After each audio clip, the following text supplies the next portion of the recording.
রসুলকে আরববাসীরা বিশ্বাস করত আলামিন রূপে। কথাটা বুঝছো? কি রূপে বিশ্বাস করত? ওনাকে আলামিন মানে বিশ্বাস। এই আলামিন রূপে সবাই বিশ্বাস করছে, কিন্তু যখন বলছে আমি আল্লাহ নবী, আমি আল্লাহ রসুল, তখন আর কেউ মানতে পারে।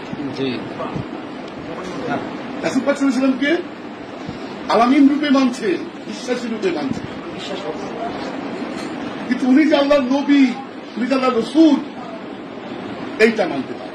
এই আরব সমাজে এই যারা ছিল বিশ্বাসী, ঠিক আছে,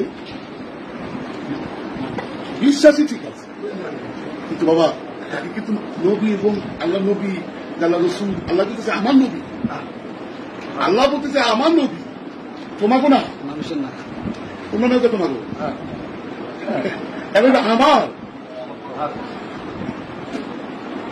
কিন্তু সে যে আল্লাহ রসুল, এটাতে সে যে আহাত, এই বুঝাইবার জন্য তো মোহাম্মদ না আসলে তো হয় না, আদম না আসলে তো হয় না। এই অহেদ, এই আহাতে আনা আমার ইমান আনতে কইল কই? কোরআন সাক্ষ্য দিচ্ছে আহাদের উপরে ইমান আনার।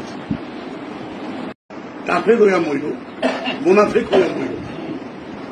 কাফেরের একটা সুযোগ আছে বায়াতে, কি কাফেরের একটা সুযোগ আছে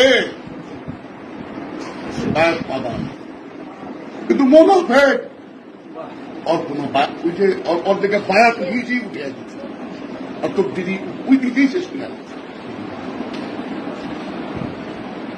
काफेर মানে না, ভাস করে তৈরি আমি এটা মানতে পারি না, এর না খুব ওই জায়গায় গেছি, এটাও ভালো কথাটা বুঝছে যে সত্যের বিপক্ষে সেই কাফের। মুনাফিক কিরকম জানেন? এই আমাদের সাথেই আছে, যা আমি যা করতেছি ওইও তাই করতেছে, চিনা যায় না, কাফের চিনা যায়, মুনাফিক চিনা যায় না, চিনা যায় না, ঠিক আমার মতো তৈরি আছে, কেউ সন্দেহ করতে পারবে না, ওটা আমারই, ওটা আমারই, আমার লোকের সবই তো করতেছে, আমি ওর সন্দেহ করতে পারবো?